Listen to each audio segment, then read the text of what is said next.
spirit of error. Either you're gonna entertain the spirit of truth, or you're gonna entertain the spirit of error. But when that truth hit a person, it'll make them mad. They'll tell the truth. They may not like some of the stuff that you post. Look, but if you look at the views, you'll see they don't seen it. Yeah.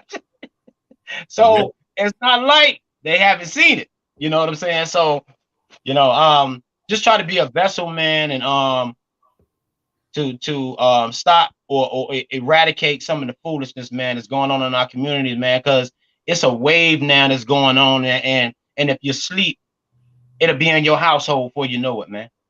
If you sleep, Oh, it'll be right in your household. You don't even know it, that your kids are entertaining this foolishness, you know.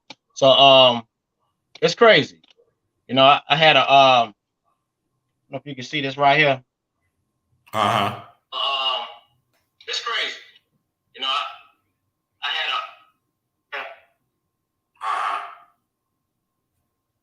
You see it, Yeah, I can see it.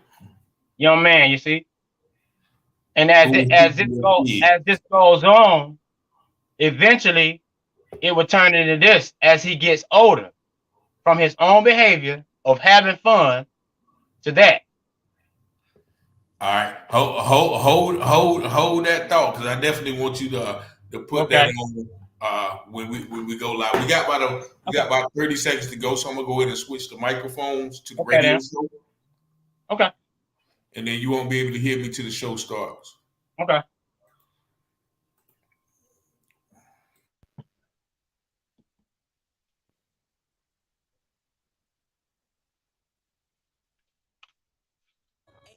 Grifton, Southside, Greenville, North Carolina. I try to be a better man, but folks just don't understand. Try to do all I can to deal with this addiction in me. Lord, I wanna change. I can't stay the same. But the sins that in my vein, it's trying its best just to kill me. Good evening, ladies and gentlemen. Welcome again to the UTurn Show. It is Tuesday night, 8 p.m. We're here at www.awesomeradio.org. That is the website, WBIS 106.9 FM on your radio dial. I want to thank all of you for tuning in, our regular audience, through the radio station, the radio platform, and also all of our listeners out there in social media land, Facebook, and also YouTube. Make sure you go to our website. Once again, it is www.wbisawesomeradio.org and download our apps on Google Play, the App Store, or Alexa. So definitely, once again, want to thank you guys for tuning in. I hope all of our listeners are in good health and good mental state. I have a very special guest, Mr. Terry Ruffin. How you doing today? Praise God. How you doing, man? Peace and blessings. Peace and blessings. Definitely, man. It's a pleasure to Blessings. have you Land of here. the living, my brother. That's good, All man. right. I met you. I didn't even meet you. I heard about you when I was out promoting my books, and this lady heard my story. She said, "This, I think it's a guy that you should want to meet." And so she gave Yeah. me your Facebook. Even though she mentioned your name, and so I looked you up, Yeah. friended you, and I've been following you ever since, man. Okay. This is a man who has. Man of God, first of all, who uses his testimony to inspire others, author, a speaker, a teacher, an advocate for prison reform. So before we get into all of that about what you are doing now, I always ask my guests, because this is the UTurn Show. So this talks about people who travel the wrong road but then have made the transformation. So I always start out with what my guest's childhood was like. If you can give the audience a glimpse into your childhood briefly, to let them Okay. know about where you from, what kind of upbringing you had. Okay then. All right. First of all, my name is Terry Ruffin. Just as brother said, oh man, first of all, God is good. God is awesome. But I came up during the time in the 80s actually. And my childhood actually, I think it's safe to say that my childhood coming up was pretty good. You know, you know what I'm saying? I was raised in a single parent home at the beginning, and until my mom met my stepfather. And and then when they got together, he came into the household, you know, that rebellion sort of came out of me then, you know. I guess I went into that you ain't my daddy syndrome. You ain't my daddy. Yeah. Boy, pick them clothes up, man. You ain't my daddy. How old was you then though when your mother got Oh man, I had to be like when he came in our life, man. I was around 8 or 9 years old, you know. So but you know, as time went on, going to school and you know, just doing everything, you know, everyday things as a child would do. You know, when you out, you know, in the streets, you know, mom worked and he worked. So, you know, during that time, I sort of kind of my rotation was out in the street just doing kid stuff, you know, riding bikes and you know, fishing and you know, doing mischievous stuff, you know, and you know, as time went on, the era began to start changing because you know, as we're getting older, um, crack cocaine hit the atmosphere. That's what I call it. You know, it hit the atmosphere, and by it hitting the atmosphere, it basically it began to tear down our communities. Not only did it tear down our community, it began to start the money and us seeing this new thing and this new wave coming in. It began to be a great influence on the younger guys in our community. So when we was into dancing at that time and hip hop came, you know what I'm saying, came into foreplay, then the drugs came at the same time. So it became basically a part of our culture and we entertained it ignorantly. And then I got introduced to drinking, and then we went from drinking to marijuana use, and then from marijuana use, it went to cocaine.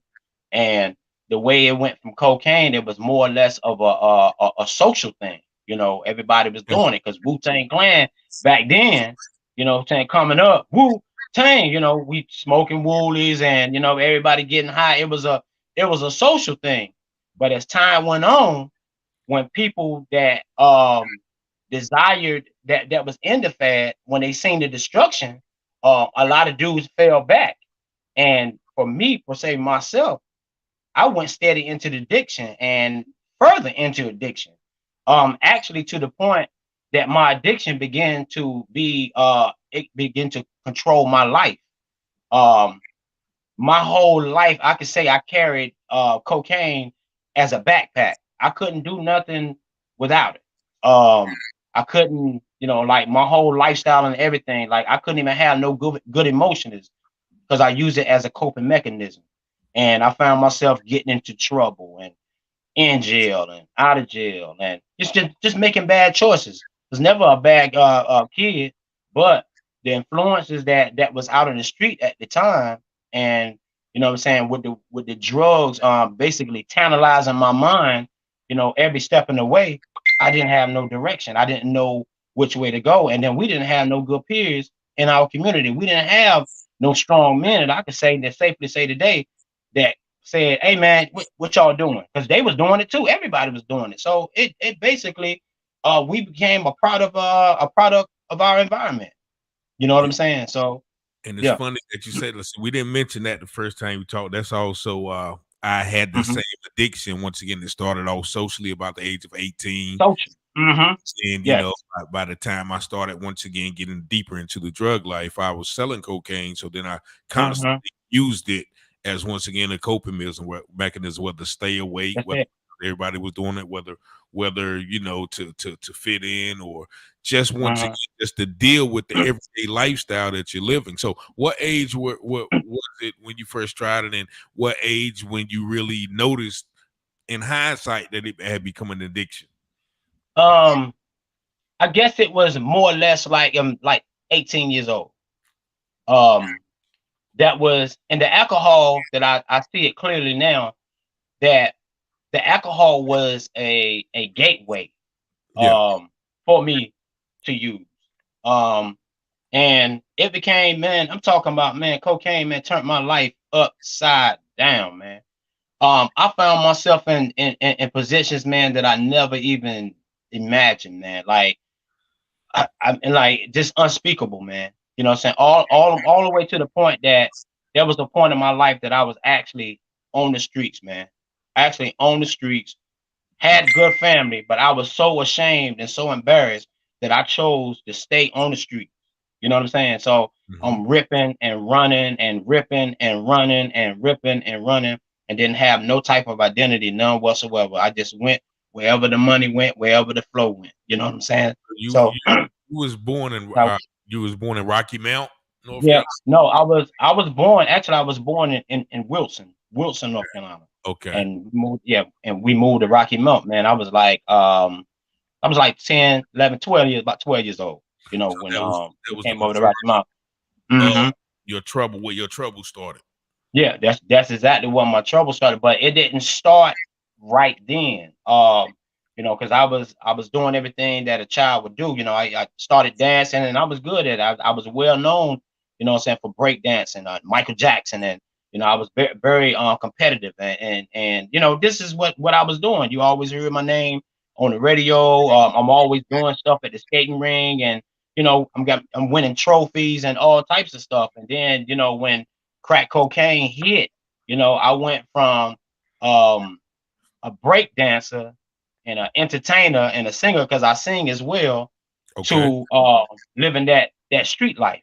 And the street life, basically, I entertain all this stuff unconsciously, and it's kind of crazy because I lived that life for so long. I picked up that ignorant theory for so long that it's still today some things that I have to challenge in my mind, or were they right? Because my lifestyle that I was living was basically a lie, and the truth be told, I told my students today, I said a great majority of the time I was out there, I lied so much with everything that I was doing that I had to go back and recant and say, hey, that wasn't real. That wasn't true. You know what I'm saying? So, and this is the lifestyle. And I said, everybody on the street, man. Like I was telling you about the Jahari window, they have a blind side to them. And the blind side is what people can see about you that you can't see. You know what I'm saying? Mhm. And my character and my conduct had even became undesirable to be around, because I was constantly doing something to feed my habit, you know. Mhm. And I wrote a piece called, and I share it a lot with my students, called Mistaken Identity. Okay. And it said, um, what appeared to be a reflection looking back at him, a familiar image, but a stranger within, Okay. wanting to communicate, but his outside essence can't relate to the things that he says. So he constantly pretends to be in tune with himself, but too prideful to tell anyone that he doesn't know himself, Mm. but seems to know everything else. But on the inside, looking out, is the one who's crying out, yelling, this imposter, he's not me. He's not who he's claiming to be. It's a mistaken identity. And this is what's going on out here in the streets. And when you out in the streets, it's basically a mistaken identity, because you don't even know who you around when you're around people out here. You know what I'm saying? Because everybody's Yeah. going through that same mistaken identity that you just talked about. I talk about a lot about wearing Uh-huh. a mask. Through my addiction, I used to wear a mask Yeah. a lot of times. Put up the facade, put up the front, but That's then, it. like you Mhm. said, it deep down within, hiding that addiction, hiding my true feelings, hiding the pain and the hurt was really what was fueling the addiction, if that makes sense. So I definitely Mhm. can relate to that. Now, so what at what point did the life started to catch up with you? I know you say you was in and out of jail a few times. What was Uh-huh. your run in Yeah. law? Mind expounding upon Um, the change had always, because I always had a desire, like, the addiction was so compulsive, man. When I did get incarcerated, that's the only time that my mind had peace, because I start excelling again, it. because there was no drug use. my dreams and everything began to start coming alive. And even though the sentences was very short, um, it was enough time for me to regather my thoughts and try to define who I was, you know. And but it's kind of crazy because when you are in an institution of sort, and the person, the real you that's on the inside is really trying to, just like I said, the one who's crying out, yelling, "This imposter is not me." It's that one that's coming out, and God is basically just showing you all your mishaps, and you're dealing with things that you don't understand what's going on. And as time went on, I began to see it just got to the point, man, that um either I was going to get it together or I knew I was going to die in the street. I just knew it, you know. And it just got to the point that I would go in, get straight, and then come back out, and I wouldn't even give myself an opportunity, man. I go right back out there to the streets, That's the power. right back out, pick up a pack, and think I'm gonna do it in a different way. Stay clean for a moment, and then boom, right back in the races again. Find myself right back in the same position again, being duped by my own behavior. No type of responsibility, no type of accountability, not being a good father, shame, all these things, come into place, you know what I'm saying? And then the isolation, not wanting to talk to people. So, it was to the point that my mom was like, "Boy, have you lost your mind?" I was like, "Probably so." Yeah, yeah, I really have lost my mind. I don't know what's going on. yeah. But it's good Yeah. that you have those people in your life to kind of, Yeah. okay, well, look, yeah, I love you, but you was crazy right now. And then that kind of Yeah. hit the switch to you, like, okay, well, yeah, I know I'm gone, but I need to get back to Yeah. who I really am. But Who I then really am, man. still got And a long way to go. yeah, and I sort of kind of too. Let me trace back a little bit, because there Mhm. was a lot of, in my childhood, there was a lot of resentment and a lot of bitterness there in my childhood, because um my biological father, I knew him, but he wasn't in my life. He had another family, but Okay. he wasn't in my life, period. So that resentment, I remember I got in trouble one time, and I thought about this not too long ago. I got in trouble one time, and when I came out, he was in the courtroom. That's my first time seeing him there. So I was like, "Ooh, he care." He cares. So if I continue to get in trouble, you know, Oh, wow. I'm you see what I'm saying? If I continue to get in trouble, this may make him come and be a part of my life. You see what I'm saying? So Yeah. it was that rebellion and that resentment that basically fueled a lot of mishaps in my life, and I buried this stuff. So when I, began to drink, and when I began to use, it became a coping mechanism, because it covered up unpleasant emotions that Mm. I had. You know what I'm saying? It covered all this stuff up, like I said, I didn't even have a clue what was going on, man, because cocaine, man, it's a drug, man, that'll take you and turn you into something totally different that you're not. You know what I'm saying? Like, it'll take your whole purpose and turn your whole life upside down. And we don't want to talk about these things, and that shame is there, and in our communities, we make fun of people that's on drugs and that's on dope, and we don't even recognize it, that this is somebody's mother, or this is somebody's father, or this is somebody's aunt, or this is somebody's uncle. We just throw them to the wolves. and Yeah. and it's crazy, because this is what we do in our community. We don't want to try to help. We just want to continue to hurt. So Yeah, people don't understand that it is actually a mhm. disease. Yeah. The drug Uh-huh. addiction is a disease that stems from, like you said, it stems. Drug abuse is just a symptom of the Yeah. real problem. That's why I always Mhm. explain, whether no matter what that problem is, drug addiction is, like I said, a coping mechanism Mhm. for people. And once again, you are listening to WBIS 106.9 FM. This is an interactive show, so you feel free to call in at 252-756-2008. I'm here with my special guest, Terry Ruffin. So, Now, with the change that occurred, because a lot of Mhm. people, as I mentioned earlier, a lot of people don't come back from drug Yeah, abuse or the yeah. street life. You know, I got Mhm. a lot of peers who are dead, a lot of peers who are doing long stretches, just coming home from long stretches, and even just getting sentenced from long stretches, Yes, or they're in the throes of addiction, or the PTSD, or just just have given up on life from all yes. of what they have seen. So you and I have been fortunate enough to come back and and Mhm. and be able to tell these stories and speak Mhm. about addiction and our trouble. So what was the transformation process for you? How did that come Okay. All right. The transformation came in. I was charged with firearm by felon and constructive possession of a firearm. And constructive possession of a firearm is you don't have it in your possession, but it's just around you, and it's the mental factor. And by you having a felony conviction on your criminal history, then that debunks you, or you just can't be around a firearm. You uh, know, it deprives you from being able to exercise your Second Amendment, which is your right to bear arms. And when I had caught this case, the state had threw my case out.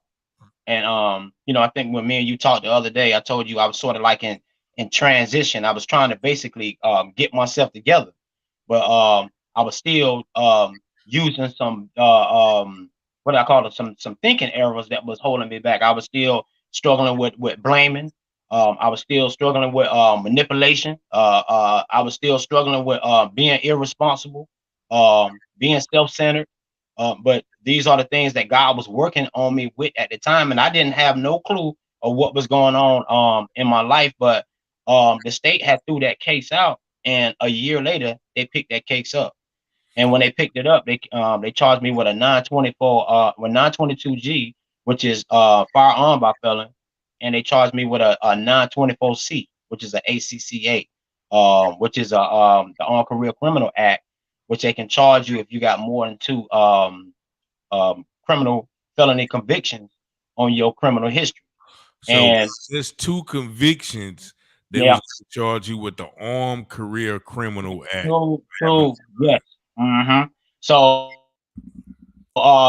is the way they had my paperwork, and you can't get under 15 years for just being around it.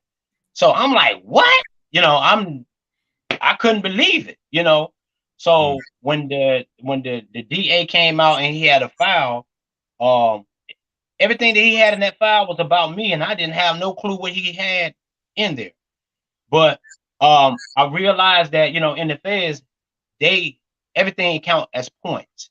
uh-huh. And like I said, all the little petty stuff that I ever got into, because I didn't have anything that was considered to be crimes of violence, and that's what really saved me. They took me back to my original guidelines, but it was a case that came out called the Johnson case that they had to show the residual clause, and that residual clause is that what happened in every prior that you had, and if there wasn't crimes of violence in the priors, then they couldn't hit you with the enhancement, and Okay. that's what happened. And I went to my original guidelines. Praise God, hallelujah. But my back, it was to the point, man, that I thought it was over. And I Mm, prayed to God, man, and passage of scripture came to mind. And I think about it today, for I know the thoughts that I have towards you, the thoughts of peace and not evil, to bring you into an expected end. And I said, God, I Jeremiah know it can't it 11. can't end like this. It just can't end like this.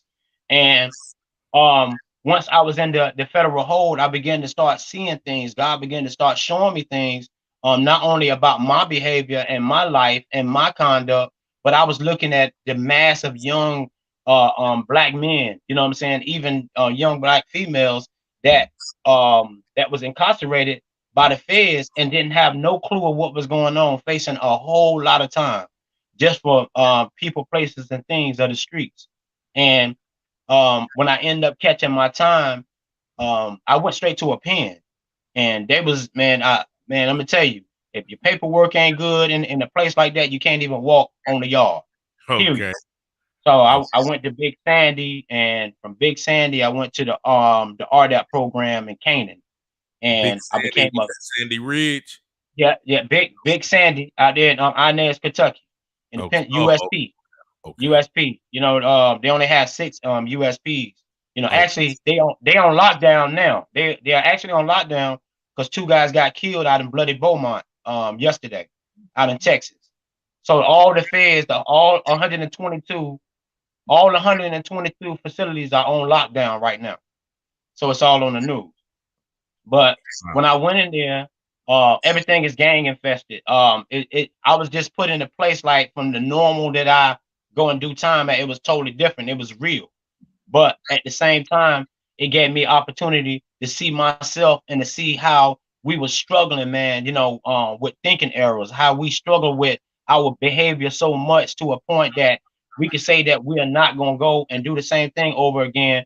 And our families can be supporting us to the fullest. But what time we get out of jail or prison, we'll go right back to the people that didn't send you no mail. They didn't send you no money orders, didn't show you no type of love, none whatsoever. And that's the definition of street ignorance, man. You know what I'm saying? What you know, what you think you know, and what you don't know about the streets and unknown federal laws that govern our community. And it's kind of crazy because you actually put yourself into slavery, man. Once you're incarcerated, the 13th Amendment says that that slavery is abolished unless you are convicted of a crime which is punishable more than a year, a felony. And then they have, sole duty for you to have servitude, you know. And it's kind of crazy. I was telling my students earlier that and the philosophy is totally different inside the prison because you may have like even on state, you make $1 a day. You think you getting paid $40,000 a year. You make $1 a day. That's the top notch, and guys fight for those positions. But Wow. but then come home and won't even work at McDonald's and won't even work at Burger King. You see what I'm Yeah. saying? That's the Yes. definition of street ignorance. So that's what my change came into play there, that I knew it was serious, that I couldn't play with my life anymore, and that I couldn't entertain the myths of the streets that constantly just kept me duped by my own, guess what, my own behavior. I couldn't point the finger and blame anybody else. You know what I'm saying? I was responsible now from that point for my own actions. I knew for a fact that I never, when that gun was in the car, I know I shouldn't have been in it. I shouldn't have been around that firearm, because this is what the law say, that you can't be around it. You see what I'm saying? And sometimes we try to take things and we modify it. Well, it don't belong to me. It's registered. It don't belong to me. I never touched it. But the fact of that you were around it. So I had to be accountable from my actions. So Okay. And this yeah, is, I'm gonna read a couple of comments real quick. yeah. My father, Roger Taylor, says, "You shall know the truth, and the truth shall make you free." Mm-hmm. Felicia Mitchell says, "Amen." And Jeremiah 29:11, that was the scripture that you 9/11. mentioned. Mm-hmm. And Be the Boss Entertainment says, "Hello, how you doing?" Uh, but yeah, definitely, man. So with your book now, the book is called The Definition of Street definition. Ignorance, right? Mm-hmm. Did you write that book while you were in prison, or did you write it after you came out? Okay, yeah. Actually, I woke up one morning and I looked out at, in the dorm, and they have like 15 TVs inside each dorm, big color TV. And only thing I seen was, just everybody just captivated by the TVs, or either playing dominoes, or either playing cards, or either making food, or either on the phone. Everybody was into their own little zone and not even recognizing that we were in We in captivity. prison. Yeah. Like Mm, we are in prison. Guys are getting ready to go take pictures when you in prison, mm. dressed up to, getting your waves all together to go pose for some pictures to send back out to society to show that, hey, I'm here, I'm locked up, you know. And Mm. I just, it came to me, I got to write about this. Brothers must know, sisters must know that we just being duped by our own behavior. And I just started writing. Um, and God started, the intuition that He put in me. He started giving me a chapter at a time, and I just would write it down in my journal, because I do a lot of journals. I do a lot of writing. So Mm. The first one that the chapter that I spoke about was people, places, and things of the streets. And I started going in and talking about how when you out on the street, it's a lose situation. Like they got it figured out already. The Mm. feds know, like they know every backyard. They know how many dogs Miss Lulu got in her yard. Um Miss Sims, they know that she has a fence that's broke down in her backyard. They know these things. And how do they know them? Because they have people in the community that go to jail, and they let them know. And when they get incarcerated, they basically know everything that's going on. And we keep playing these same old games over and over again, knowing that we have no type of wins, none whatsoever. Why do you Another think that is though? Because that's yeah. one question I want to ask you. Like with every, Hmm. we got people who relatives are in jail, whose Hmm. brothers go to jail, whose friends have gone to jail, who love them, but we still participate and we become willing participants in our own destruction. Why is that you think that after all of the knowledge that even the 80s where they said that, crack was put in the black communities by the Hmm. CIA, where they signed the bill, the criminal Crack cocaine law. crime bill at Mm-hmm. 1994. So all of these things now in hindsight that we see, okay, we was fooled, but why do you think Hmm. we still participate in that as Because you know, as a people? yeah, in our community, we want what we want, and we want it when we want it. A lot of us, we know the things that we do that is destructive, but we do it anyway. I always tell my students that, you know what, your greatest enemy is yourself. Um there's a proverb in the book of Ecclesiastes that says that be not foolish with thy goings. Why should you die before your time? Be Mm-hmm. not foolish, or be not rash with your going or how you move. Why should you die before your time? And so we have this theory in our community: when something happened, the first thing we say is, well, it was just time to go. We go get the balloons, we go get the t-shirts, we go get the candles, we do these rituals. Now, as a matter of fact, we spend more money on the funeral today than we spend on the actual person when they was alive. Mm. We invest more inside the funeral, on the casket and everything else, than taking the time out to invest in that person's life when they are alive. And a Before lot you, of us are guilty because we know what our children are into. We know what our children are into, and then when they die, we act like they was, saints. When we know that they wasn't saints. And then they live a lifestyle, and on the streets, and we live this lifestyle so hellacious. And then what time something happened, they want to put you on a obituary when you got your cap and gown on when you was in the ninth and 10th grade. that's the last good picture they got of you, right? That's the last good picture when he was doing, you know what I mean? But that's exactly what's going on. I got a chapter in my book that says if you're taking chances, you need to make funeral advances. Okay. Because you want to go out here in the street and live a lawless life and a rider's life, but then to what time something happened to you, it's up to your family to burden go on your family to bury you. It don't make no sense. And a lot of us as parents, we're guilty. We're guilty as charged because another chapter that I have in my book, Who's Teaching Your Kids? The Streets Are You. We see these things happening. We don't take the time out, like when your child is wanting to go somewhere and he say, "Mama, can I get $20? I'm going to the mall." You say, "Here, boy, don't come back in here late." But then he go outside to get in the car. You don't even get up and go to the door to look to see who he getting in the car with. Mm-hmm. And then when you get that phone call that something done happened, the first thing you say, "Not my child." No, it was your child. They got him on camera. And Yeah. then you still see it on camera, and the first thing, oh, he was set up. No, he wasn't set up. His behavior set him up. He been duped by his own behavior, and it's kind of crazy that we can do the crime, but then when it's time to go to jail, you don't want to go to jail, but you want to do the crime. And that's kind of crazy because when I used to do the crime, I never wanted to go to jail. But I put that thing together like, well, evidently, Terry, you must want to be in jail. That's where you wanted to go, right? You wanted to go to jail.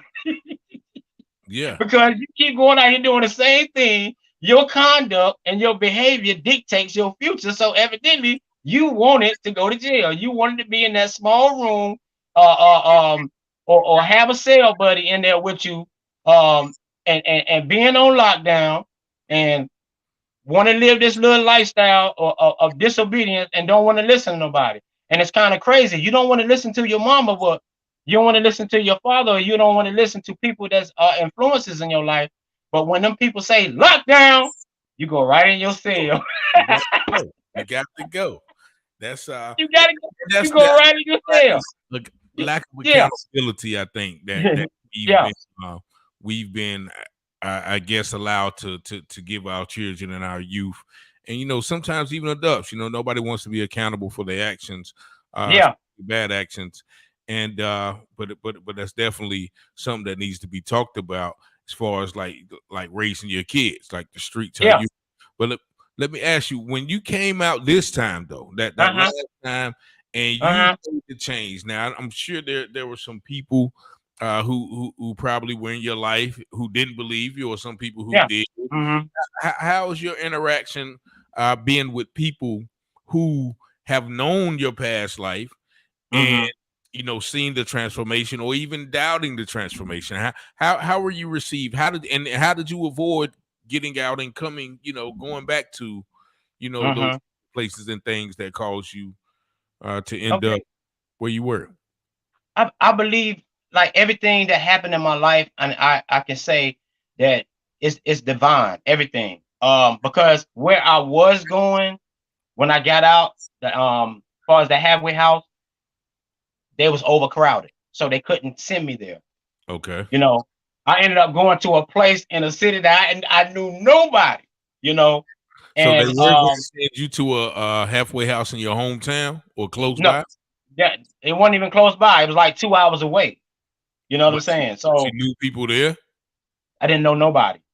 Oh, okay. Nobody. The So one that they were going to send you to. yeah, the one. Oh yeah, the one they was gonna send me to was close by. That was in Raleigh. Okay. Okay. It was in Raleigh. Yeah, but I ended up going to the one out in Wilmington, and that's why I ended up calling home. Because Um. actually, Uh-huh. it's funny. I've known some guys who get out of prison and go to the halfway house, and actually the halfway house sometimes is almost sometimes a gateway for them to get back in the streets. Like I Hey, see look, guys in the halfway house, and they already started back selling. They got cars, they got phones. yeah, You don't supposed to yeah. have those things in the But halfway house, right? let me back it up. Let me back it up a little bit though.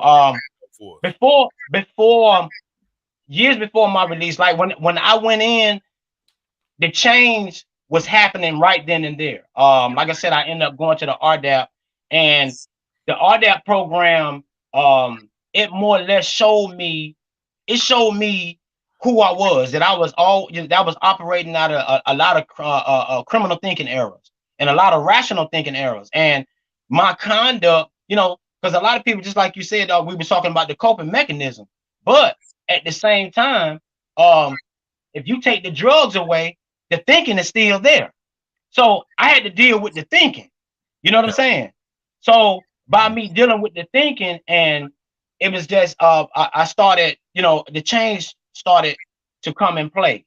I started seeing that um I was manipulating my own self and my behavior. I was making excuses with my own self. I was exercising with a lot of pride and a lot of ego, super optimism, and a sense of entitlement. This is my lifestyle, and it came more or less as a defense mechanism for me when I was on the street. And when you're trying to change, you got to break down all those barriers.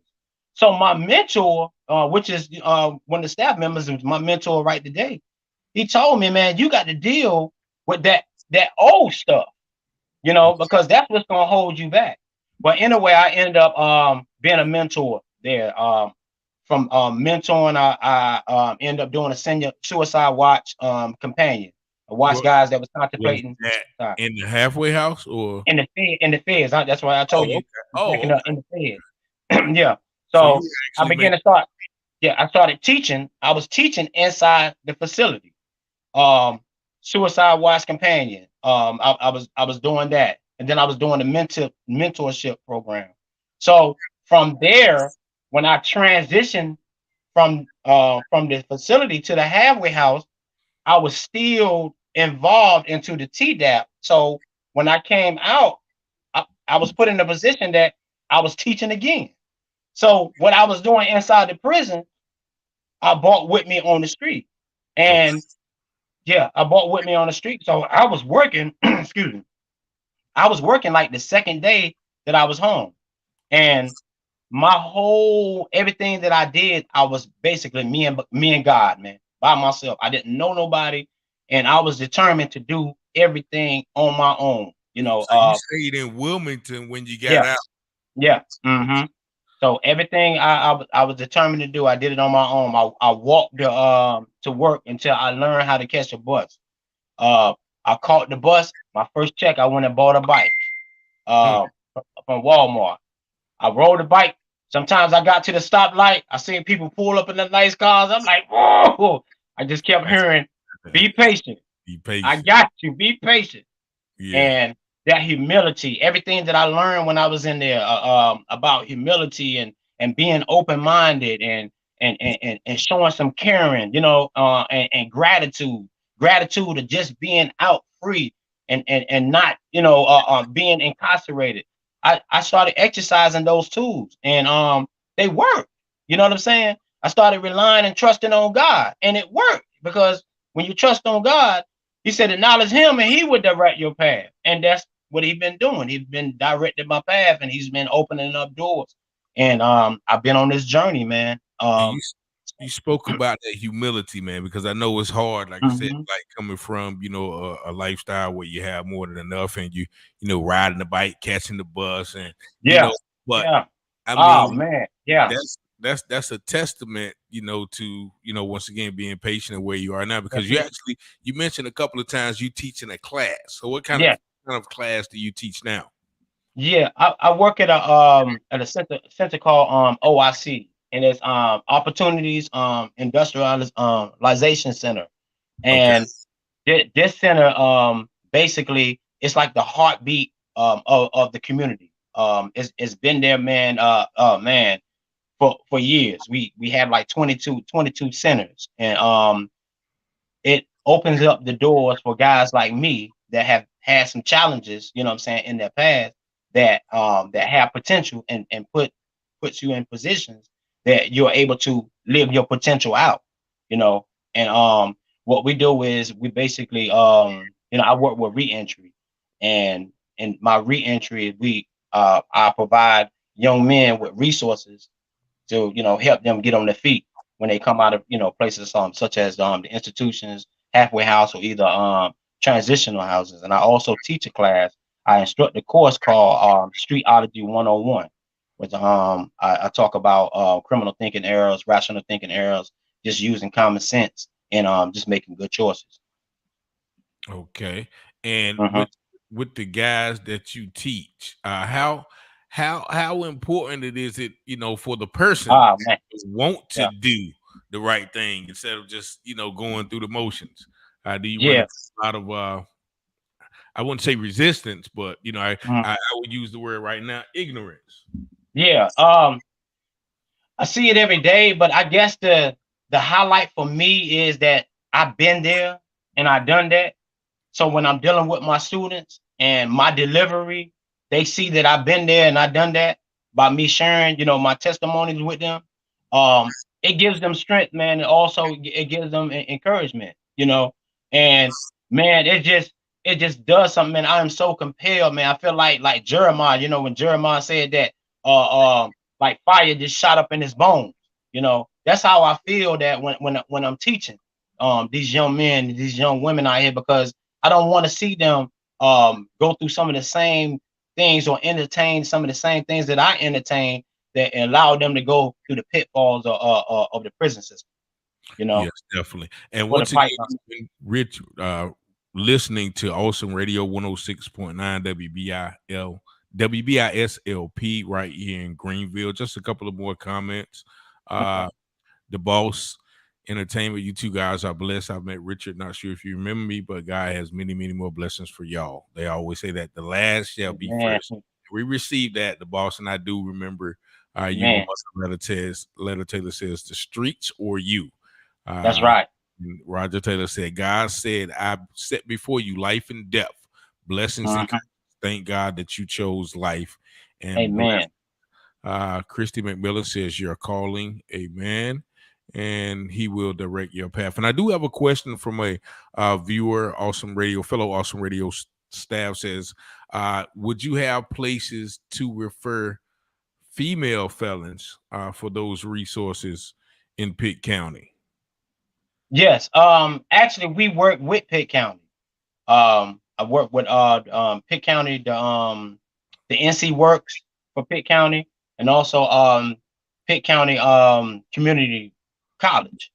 And we do work, and we have what we call a SOAR. We have the York SOAR 6 program, which provides resources for females or males who are felons that basically trying to get back on their feet, or trying to find job placement, or just trying to find some type of stability, in Yeah. life.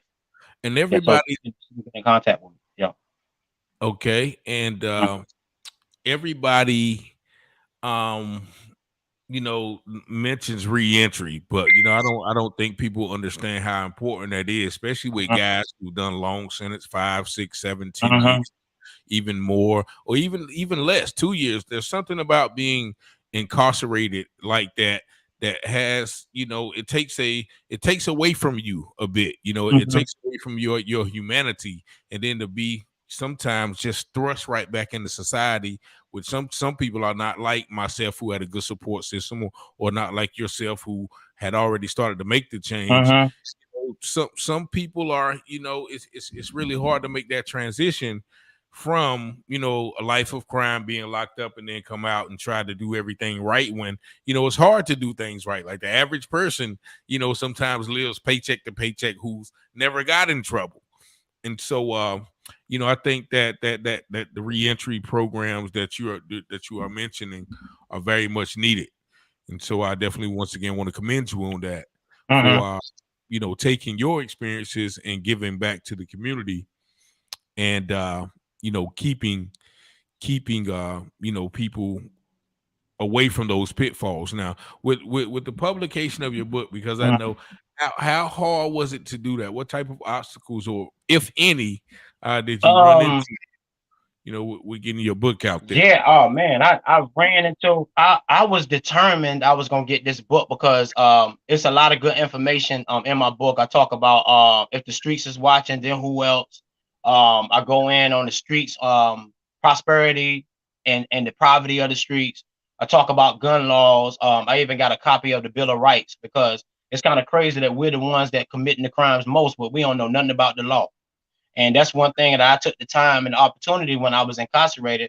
This time I took the time out to learn the laws that affect us. And not only that, seeing how they govern our communities. This case that they had me up under, it been out since 1984. It's been a silent killer in our community, but you ain't never heard nothing about it. Me So, neither. people don't know, these young brothers and sisters don't know out here, and I try to make them aware that the guns now is the new cocaine. The guns now is the new heroin and the new meth. They taking now for one gun case. If you got a felony involved in that, they can take that one gun case and enhance you and give you a life sentence. And it's real, because this is what's going on. And the homicide, even since the COVID, the homicide rate has basically went up all over the world. I mean, it's not the world, the United States, 65%. Ain't nobody talking about this, none whatsoever. When we're talking about reentry, the word reentry broken down, a lot of people look at it as to re-enter back into society, but it basically means to get involved. When you are re-entering into society, man, that you have to get involved into the community. You have to. You're getting resources, but you're not getting involved. I You like that. getting you are eating the resources up, and people give you free clothes. People give you a little free money to catch the bus, like bus passes, and to get shoes and so forth, or to get stamps. But that stuff is not going to help you in the long run. You see what I'm saying? If you get stamps, then if you don't, a lot of people they getting stamps, or they get some type of benefits. I even hear a lot of brothers saying, well, I'm gonna get disability. That disability is gonna keep you in crime because it's not gonna pay you enough. You know, especially from you living a lifestyle that you don't touch some money. You don't Yeah. touch some real money. There's no way that no disability is gonna keep you from doing some crazy stuff. Even if it's just you taking your disability tech and just trying to flip it. You know, Yes. you're gonna flip yourself right back in the prison system, and you're gonna get out and try it again, the same thing again. You know, Yes. wasting time. Just wasting time. And that's something that we don't have. We don't know that, you know, each day is not promised to us. So we have to learn to live life to the fullest. You know, we have young black males and young women out here that are very talented. I met some brothers in prison that can draw you, man, with Beyonce. I'm Yeah. talking about, I mean, will have Beyonce in your arms. You see what I'm saying? Yeah. But then come home, then come right home that can draw like that, take that bag of drawings and put them in the closet and go pick up a pack. Yeah. That's once again the definition of street ignorance. We That's got the about a definition of minute. ignorance. And this is what's going on right here in our society. If you look at this right here, we think this is cute. Who's teaching your kids the streets of you? You see that young man got the pistol in his in his lap and smoking the blunt. You see it? Yeah. You see it now? Yep. Well, hold that Yeah. thought.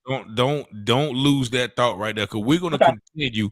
We got about a minute left on our radio station, so Okay. we end the Okay. radio show, but we're gonna stay right here live because I Okay. definitely. Okay. But I do want to thank all of our radio listening audience for tuning in here on the UTurn Show at awesomeradio.org. Make sure that you go to our website, www.wbisawesomeradio.org, and download our apps, Google Play app, the App Store, and Alexa.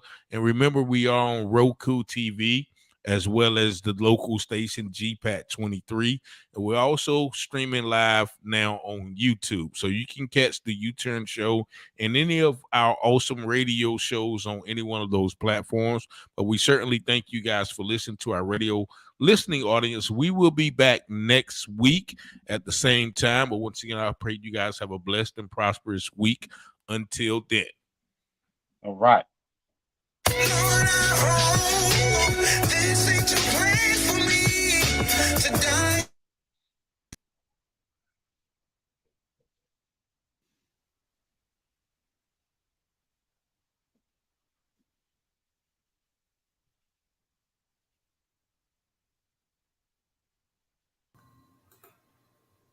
I think I can hear you now. Oh, okay. So yeah, go ahead with that. Can you hear me? Yeah. Yeah, go back with that illustration right here. So what we have here. Hold on, let me see if I can make you bigger. No, I can't. No, that's not me. Okay, go ahead. Let me see. Yeah. You see how it is right here? What does the young man have? Is that a blunt in his hand? That's the blunt in his hand. And a that's gun on his lap. And that's a gun in his lap. Okay. You see what I'm saying? And see, this is the lifestyle that's basically this is our culture now, you know. And they're coming there like places like out in Chicago and New York and Atlanta, you know, even and it's kind of crazy because in the state of North Carolina, you never even heard of it like that. You know what I'm saying? But look at the behavior of some of these young kids, you know. But that behavior would lead them into places like that, doing the same thing as they're coming up. You know, and find themselves in a position right here. So your behavior today, it dictates where you're going at tomorrow. You know, so and we just have to be careful of the things that we entertain. You know, especially dealing with our youth. Like a lot of parents are sitting in the car while they're driving their kids to the school or to the mall or whatever, and that music that they're listening to, they're not even recognizing some of the music that they talk, that some of the things that they're saying in there. You know what I'm saying? And thinking about today when I was headed to work, I was like, you know what? A lot of these youth out here today, man, they are insensitive, man. They're insensitive. They can see stuff, man, that's like you can see somebody with their whole head blowed off and they be like, and laugh about it. Like it's no type of feelings, no type of emotion, because that's the way that we raising them now. You know, we Yeah. letting them know, a pat on the back, that it's all right. You know, it's all right to The live. music basically says that too. If you look at, they got something called drill music now. I don't know Drill if music. it's That's out of right. Chicago. Mm-hmm. And all it talks about is killing and shooting and blood and I guess that if you constantly hear that, first of all, you get desensitized to it, but second of all, you are influenced by it. Just like you mentioned earlier when we were talking about our coming up, how we were influenced by people like the Wu-Tang, Goody Mob, Yeah. Jay-Z, Nas. Everybody glorified the street, the hustler, Everybody. the gangster lifestyle. And before you know it, we were Yes, right. emulating them. Mm-hmm. And a lot of times wondering why. Like, why am I doing this? Like, why do I feel the need to go out here and do this? Like, I always say, I came from a 2-parent household, mother, father, preacher. But why was I okay? Why was I so itching? Because that's the thing I continually listened to, and that's what captivated my mind. And and the Bible speaks of be not conformed to the world, but be transformed by the renewing of your mind. But a lot of these things, whether it's sexual, whether it's criminal, whether it's drug use, whether it's violence, are a product of what we continuously put in our mind. And even the entertainment, people, okay, well, no, it's just entertainment. It's just movies. It's just music. But a lot of people don't understand that plays a big part in our everyday reality and our actions. And that's real. There's a passage of scripture that say that as a man thinketh, so is he. As you think, so are you. The heart regulates the hands. Whatever's in your heart, this is what's going to regulate your hands. You can use your hand for a curse, or you can use your hand for a blessing. And think about it. All the blessings that we get, they come from a hand. You see what I'm saying? Some form of fashion. They come from a hand. Even if it's a blessing and you taking your debit card and putting it inside the machine, it was a hand that took and put the money inside the machine in order for you to get it. So whatever's in your heart regulates your hands. And it's crazy that I mean, like our music, if you listen to some of that music now, it's crazy. Now I love music. I like sound because I'm a musician. I sing, I'm a songwriter as well, but I don't like the music that glorifies killing somebody or leaving somebody's brains on the pavement. All right, we got a caller. I don't know if you're gonna be able to hear the caller for just 1 second. Hello, caller. You on the air? Okay, I think they called the radio station line. But just a couple of more comments. We should think on things that are lovely, pure, and of good heart. Thank you so much, Miss Mitchell. Whatever you feed is what will grow. That's right. For Jackson Terry Ruffin. What is your general contact information, sir? Email, phone, or ID? Make sure. And here's the call again. Let me see if it comes through. Okay. Yes, caller. Hello? Hello? See ya. Yeah, I think we are off the air, so they're calling on the radio's phone. Okay. Well, my information is just Terry Ruffin, for Facebook, and my website is www.terryruffin.com, and my YouTube channel is Mr. T Ruffin, the Streetologist. That's what they call me, the Streetologist. So and the same as my my TikTok page is Terry Ruffin, but my information and my email address is goodbrother22@gmail.com. Good brother 22. That's GOODBRUTHA 22@gmail.com. Good brother 22@gmail.com. Okay, and I did put that in the chat for you. Okay. at Gmail. Yeah, that is not spelled brother, but it's spelled brother, Yeah, I got it. Yeah, Brucha. And yeah. that's my contact. But And, yeah, yeah. So your mess has become a message, Felicia Mitchell again. But you mentioned amen. something that kind of caught my ear too when you said Yeah. You were talking about street prosperity and street poverty. That was one of the chapters. Could you dive into that? What you mean by that? Yeah. All right. The prosperity and the poverty, like the money that you're getting on the streets, is it really prosperity?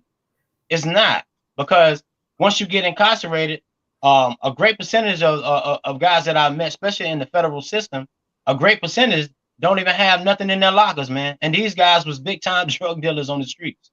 You take the money and the actions and the behavior away from on the streets, and the money and everything that you was getting on the streets.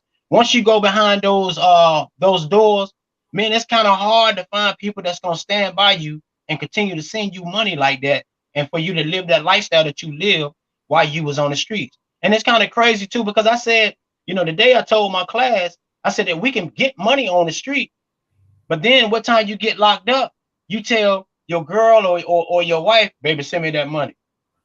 And you ain't even thinking about that she got kids.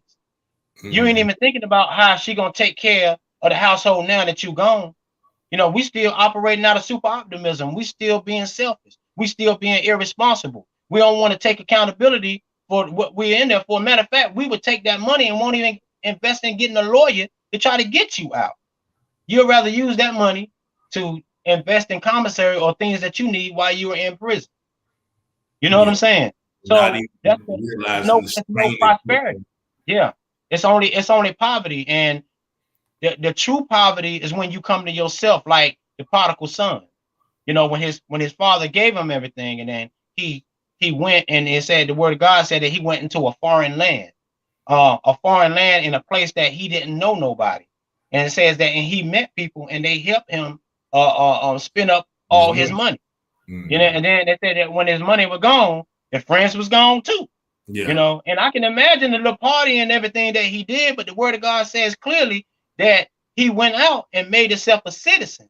So when you look back in those times, you couldn't even be a citizen in the land unless you was there a year or better. So he was there for a minute, and he made himself a citizen of being there, and he began to start working. And when he came into himself, he said, man, I can't continue to do this. I can't live like this. God got something more better for me. My father got something better for me. I would rather go and work for my father as a servant than to work for somebody a stranger that I don't know, and for me to get mistreated like this. You know what I'm saying? So this is what we do, man. Until we come into ourselves, and come to a realization of who we are as a people of God, and choose, make a sagacious choice to follow God and to trust in God and to acknowledge Him in all of His ways. And I don't want to sound religious, because I'm not a religious person. I'm just a person that desires to live in to the fullness of my life, serving God.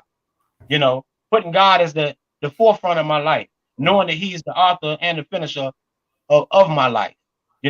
And we need to get out of the being biased in our own communities, man. We need to get out of the separation towards one another, and all this hatred that we have towards one another. We can't even basically deal with one another on a one-on-one basis without some type of conflict, man. And it's kind of crazy that we don't want to learn nothing, but we feel we know everything. We feel we know everything, and it's crazy, man. Yeah, we still on Facebook, but we can't hear you because we're off the radio line. All right, let me see. Let me see. We got a question for you. Okay. Let me see. Hold on.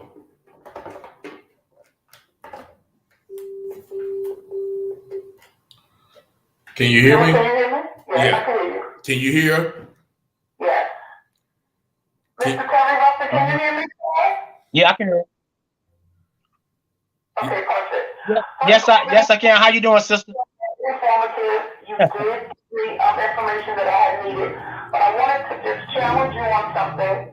But before I do, I want to compliment Yeah. you, both of you gentlemen, for doing such a fine job. To God be the glory for that. So I have this Yes. female felon. She lives in Cook County, and she's having a challenge looking for a job. So I wanted to find out if Okay. you could, or you actually did on air. You said New York works, and I think you said something about Pitt Community College, correct? Yes. Yes. Can she hear me? Yeah, he said yeah. Okay. Mm-hmm. No, when we hear individuals like yourself speak about how the street life and the fast money, how that comes to naught, especially when you become incarcerated, and we speak real in depth about that. And the Yes. challenge that I ask you respectfully is, so often individuals hear about that part, but the challenge comes in when how can we spew out of our mouths to assist them with the solution? Like, let's speak to them about, yeah, we know that this is how you think in, and this is how you live in, and this is how you want to get it. That's not the way. But here's the solution. Because many individuals, they hear that. You're not going to get nowhere. Fast money, you lose fast money. We hear that. They hear that all the time. And because one of the initial things that we speak about, I guess here comes when it's time for us to speak about the solution. Because we hear about what not to do so often, but we rarely hear about the solution or how to solve that habit. So I'm going to go back on Facebook to hear your response. And once again, you guys are doing a great job, and thank you. I hope you understood my question. Thank you. Thank you so much. Thank you so much. Did you understand the question? Yeah. And she asked the question about the solution. Yeah. Yeah. And basically that's what I was in hopes to get to, and that's what my book basically is about. Is to create a solution, because a lot of programs that you see that are out there, they talk about recidivism. Mm-hmm. We talk about recidivism. Yes. But if you are investing in recidivism, if this is what the program is about, then therefore, if people stop recidivism, that means that the program is no more. Okay. You're right. You understand what I'm saying? You get right. what I'm saying? So if you are investing in recidivism, then the help is not really there. You can't really give the individual all the things and resources that he actually need, because you need to deal with his thought life first. First, you need to deal with that. And just like you said with the halfway house, the halfway houses that I go to, they where that I went to, man, some of them guys was in the club with the ankle monitor on the leg. Yeah. In the club with the ankle monitor on their leg, and people are seeing this in the community. But it's we put in our mind, oh, he done been to prison. Let him wind down. Let him have a good time. But in actuality, he's really hurting himself. He know he ain't supposed to be in no club. You know what I'm saying? He's supposed to be at the halfway house. This is the definition of street ignorance. And then what time he get caught? And the only thing you got to do, you got social media out there, record him inside the club, on live, with the what's going on, he going right back to prison. Because he ain't supposed to be in the halfway house. You see what I'm saying? So instead of us, we promote our society, we promote bad behavior. We promote it. And the reason why I say that is, why would you give somebody a party when they just coming home from prison? You need to give them resources. They don't need no party. You giving them everything that they want because they been to prison. And a lot of times, and it's safe to say, that it's more drugs inside the prisons too. So you may have a loved one that's inside the prison, and you sending money, and he getting high with the money the whole time. So if he done did 3 or 4 years and he come home, you don't know that you got a full-fledged drug addict. He been getting high all day in prison, but you didn't know that. And me and you talked about the game of compliance. we talked about it the other day. Yeah. We need to deal with, like with self. Like I tell my students all the time, man, if you really don't want it, man, you really don't want it. I can't make you get this. I want you to desire change. You got to want this. I can't make you change. Yeah. You know what I'm saying? I can't make you change. But what I can do, I can point you to these resources and show you what worked for me. You know what I'm saying? So, and somebody just said, solution, what is the resource? Talk about solution. Talk about the solution. That's right. Talk about the solution.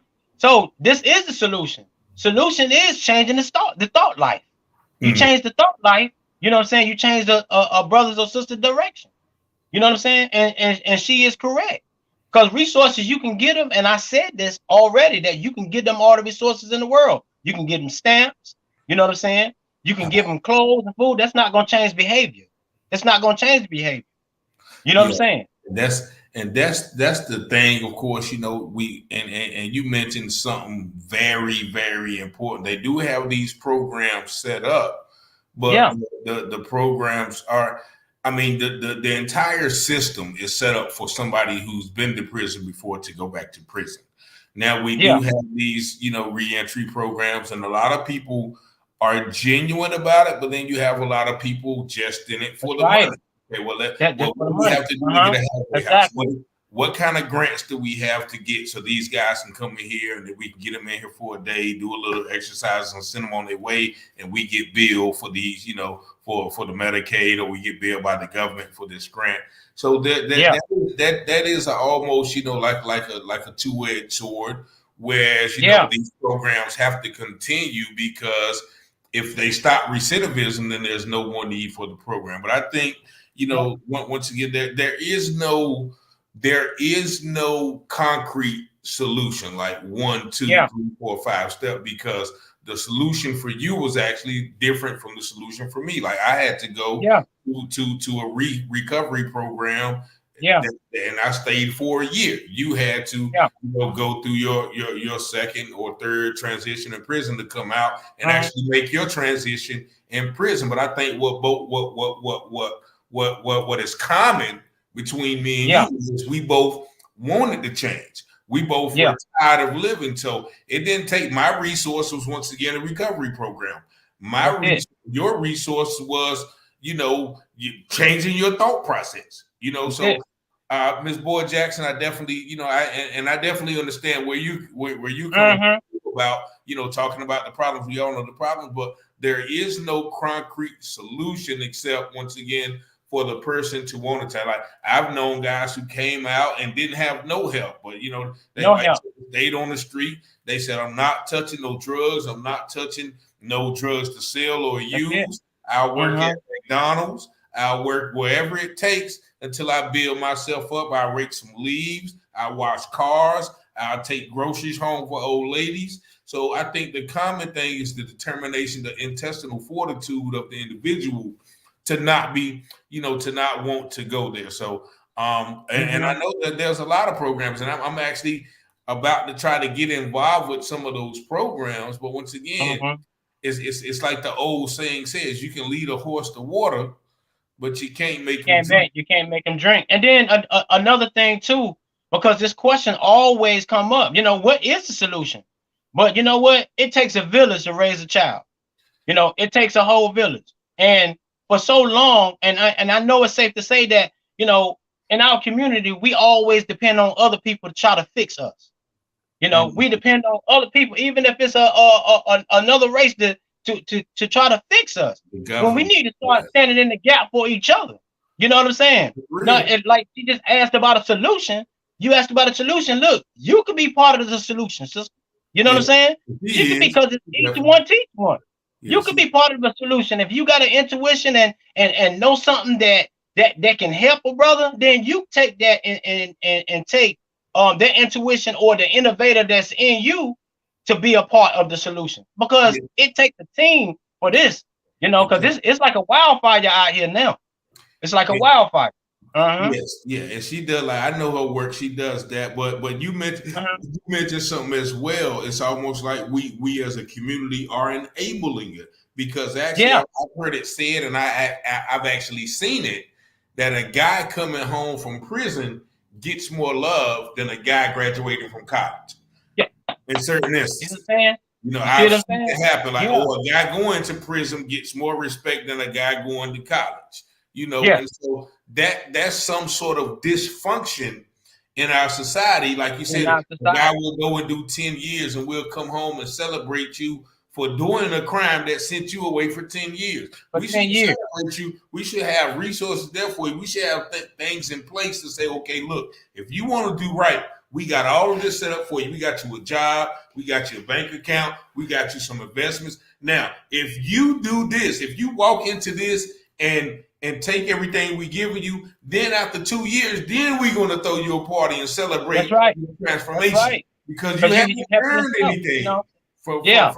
You've actually paid your debt to society. So you haven't earned anything just because you did 5, 10, 20, or 25 years. And I know prison is hard. You earn, you know, just making it out is reward enough. But, you know, we have this thing where we're going to reward you because 10 years ago, you committed this heinous crime and you did your crime. So now we're going to reward you. No, there's no reward for that. Let's get out and put something in place for you to make sure that you don't do that again. Then we can celebrate you a year or two down the line when we say, okay, that time taught you a lesson. You know, instead of, you know, guys getting out, we still throw you a party. A lot of people, once again, I've seen it happen. As soon as they get out, his homeboys will give him a pack to sell. You know, take him to the club, get him drunk. Start those. Give them some weed. Start those same destructive habits over again. And once again, that could be just misery-loving company, or you know what I'm saying. That could be this code, this street mentality that we formulated that says, okay, yeah, anytime a boy get out, oh yeah, you good. I'm selling. I'm on now. I'm the plug now, so I'm gonna plug you in right with this destructive force that sent you to prison the first time, and send you right back on the road. Yeah, and send you right back on the road, man. And it just also goes to show that you're being duped by your own behavior. But it's by your own behavior. It's nothing that nobody else did. We did it to, you know, ourselves, you know. But at the same time, if we don't take the tools, you know, because when you're in prison, see, it's this myth that everybody is running around with their head cut off inside the prisons. That's not true. You got some guys that are actually they're going to school. You got some guys that are in there teaching. You got guys that are that are running drug programs and all types of stuff. It's an institution, so it's information all over the prison system. It's up to you.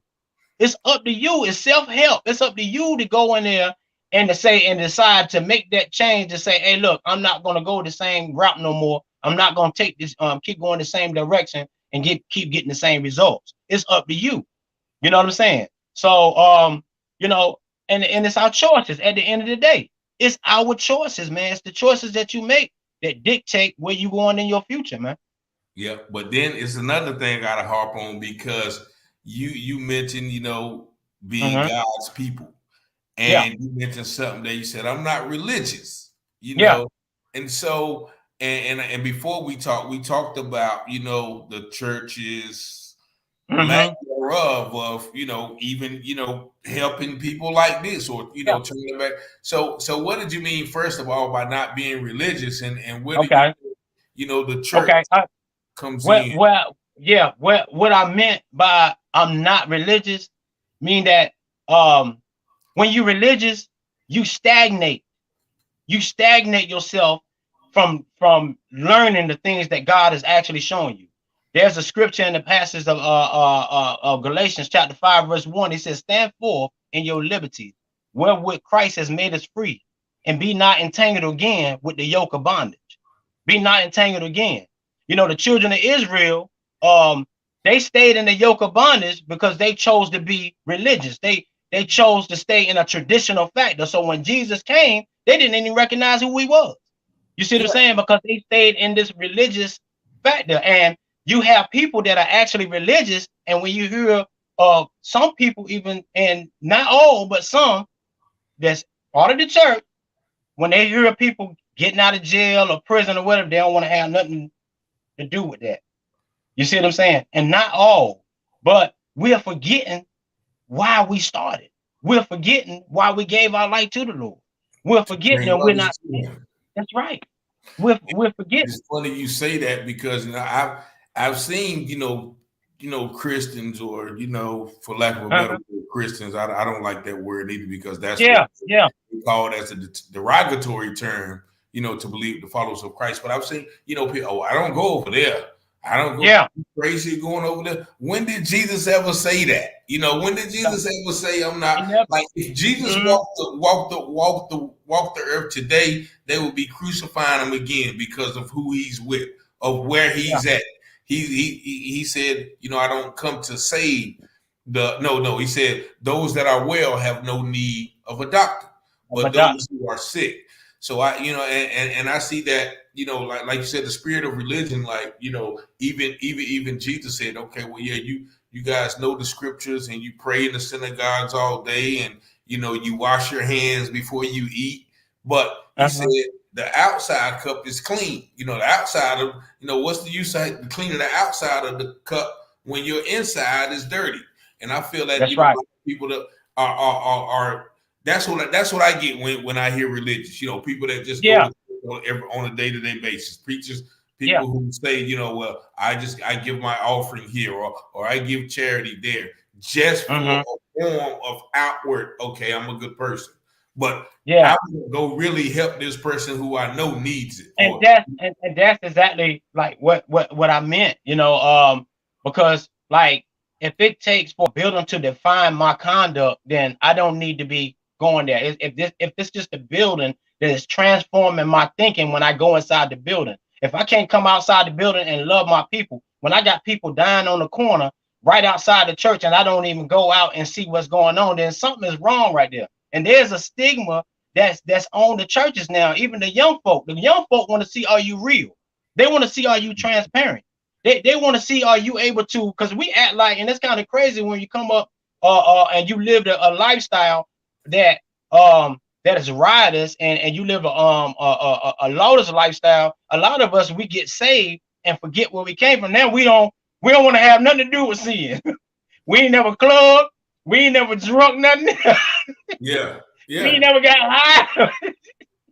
You see what I'm saying? We ain't never did none of these things. Now you're being hypocritical. People need to know the transparency and see the transparency, and to know that it was your testimony and that you saved by the blood of the Lamb and giving glory to God. People need to know that, hey, man, what God done for me, he can do the same thing for you. You see what I'm saying? He can do the same thing for you, But man, it's a work, and we are all a work in progress. Like I said, I'm not perfect, not by a long shot, but I'm not stepping over no boundaries either. You know what I'm saying? I'm not going over there in the enemy's territory, because I already know what he gonna do to me. Oh yeah, definitely, yeah. Like I said, once you made up in your mind that you never going back, like I said, it's not even gonna play with it. No, period. You know what I'm saying? I do outreach work. I deal with people that's in the streets, but I'm not gonna put myself in no harm's way either. You know what I'm saying? If I know I'm not going, if I'm out there talking about trying to help somebody in the program, I'm gonna put myself in a position that we're able to sit down and talk and be comfortable while we talk. Because when people doing what they do in their space, they're in their space and they don't want to be bothered, and that's just the reality. You know what I'm saying? When people want help, they will come to you. You know what I'm saying? You can come and present it, but then come talk to me, my bro. Come over and talk to me. Let's go sit down and get us a bite to eat or whatever, man. You know what I'm saying? So that's just how it is, man. And that's our reality. But we need to stop acting like we never done anything or lived a certain lifestyle, because we all, man, are saved by grace. Each and every one of us are saved by grace. I don't care if you weren't in the streets. You done did something that was unpleasing in God's eyesight. You done did something, because he said all men have sinned and come short to the glory of God. When you say all, that's ALL, that's for everybody. Yeah. That's everybody, man. So where do you see yourself at, in the near distant future, with everything you're going on? You got your book, you got your activism, you got your classes, you got your reentry. So what do you see all of this, if you can say, because of course, the plans of the righteous are ordered by the Lord. So that's right. if you had your say, or what type of other ideas, ventures, and things that you have in the future? Well, I'm now in the process of working on a nonprofit organization called Favor Visionaries, and it stands for, it's an acronym. It's Felons Against Violence, Oppression, and Repression. Felons Against Violence, Oppression, and Repression. Okay. Visionary. Favor Visionaries. And I want to basically have guys that come from challenges and backgrounds, such as ourselves. And because the media, they highlight guys that recidivate and go back into the prison. They put them on spotlight, but you rarely will hear about them highlighting guys that are getting out, being productive and constructive in their community. Man, I don't met guys that have been to prisons, that are truck drivers, got their own businesses, man. Guys got their own computer businesses. Guys got their own landscaping businesses, carpentry businesses all over, and it's kind of crazy because a lot of customers or places that we go and we patronize every day, you don't even know that the person you dealt with done did time before. The person that was very kind to you, the person that helped you out, the person that fixed your car, the person that fixed your plumbing in your house, you don't know that they done did time or done had challenges in life before. You see what I'm saying? But we look at and we hear the word felon, and it's a stigma right there. Felon, felon, but everybody is not the same. And we need to learn to start treating people like human beings, because you don't know who you may be entertaining. You know what I'm saying? So it's a lot of good men. I met a lot of good men when I was in prison. And them guys helped transform my life, and I met some of them guys that never even probably get the opportunity to get out, but they got joy. They still got joy. And I said, brother, if brothers can praise and give glory to God, knowing that they never gonna get out, but still praising in a way, man, we got no excuse. That's deep. We got no excuse. You beside a brother, and man, I'm talking about he giving glory, man, and he's satisfied, and he got a peace of mind, man. He got a peace of mind. And when I seen that, man, I said, whoa, good, what wretched man that I am. I got to get myself together, man. So, man, God is just awesome, man. He works in ways that, we can't even fathom, man. We can't even think about, we can't figure him out, And a lot of us, we would act like that we know God. God told me to, man, all right. Okay. Yeah. If God showed up right now to you, you probably take off running. Oh yeah. You probably take off. We try to put God in a box when he's awesome, man. Definitely. Yeah. God is awesome. We're gonna go ahead and end the show. It's about 9:30. But if there's anything else you want to leave with our listening audience before we go. Yeah, yes, most definitely. Name of my book is called The Definition of Street Ignorance: What You Know, What You Think You Know, and What You Don't Know About the Streets. It's available on all platforms: Amazon, Books a Million, Barnes and Noble, Google Books, Google Play, Nook, Riddle. Also just got some on eBay and Target. So it's and we just went 5 stars. So it's a blessing. It's clean. The book is clean. It's from the heart, and I'm not talking about something that I heard about. I'm talking about something that I live and something that I know. I even got a copy of the Bill of Rights inside the book. I got some powerful chapters in there, and that's going to bless. It's going to be a blessing. And I really want people to get the book, to really get a full view and get an understanding that everything that we do out in the streets, it comes to nothing. The myths and everything that you hear on the street, all that stuff, man, it's lies. Because once you go inside the system and you get behind those bars, man, people are a total different person. They total different people. They come back to who they really are, And if you got a loved one that's incarcerated, show them some love. You know, let them know that you love them. You know, but also let them know that you ain't gonna play no games with them either. You know, and make sure that, you know, don't give them no party when they come home. Make sure they're getting the right resources. You know, make sure they're getting the right resources. And because it's this thing now that's going on out here that we are glorifying the prison system instead of brothers going in and coming out and telling what's really going on in there. And they don't never talk about the pain. They just talk about the weightlifting and making swallows at night and the lifestyle of the prison.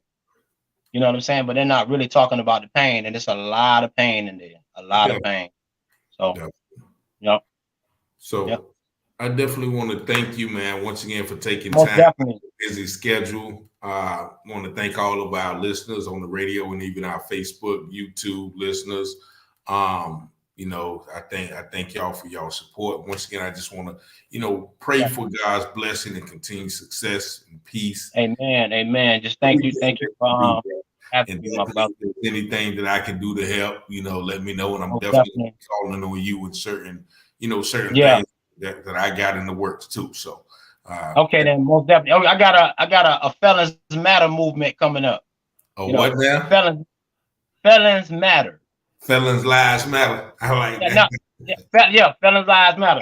And that's basically, I'm getting guys that are making things happen in the universe, man. And we're gonna come together and we're gonna have a convention and we're gonna just, you know, showcase everybody's talents and what they got going on and their success stories and how God has been blessing them. All right, man. I'm looking forward to it, man. Just let me know the time and place.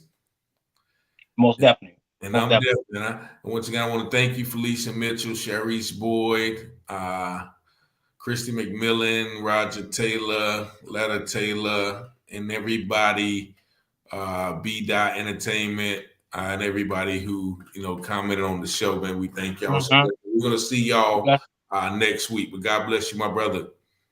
Thank you, my brother. Give me a call, man. I definitely.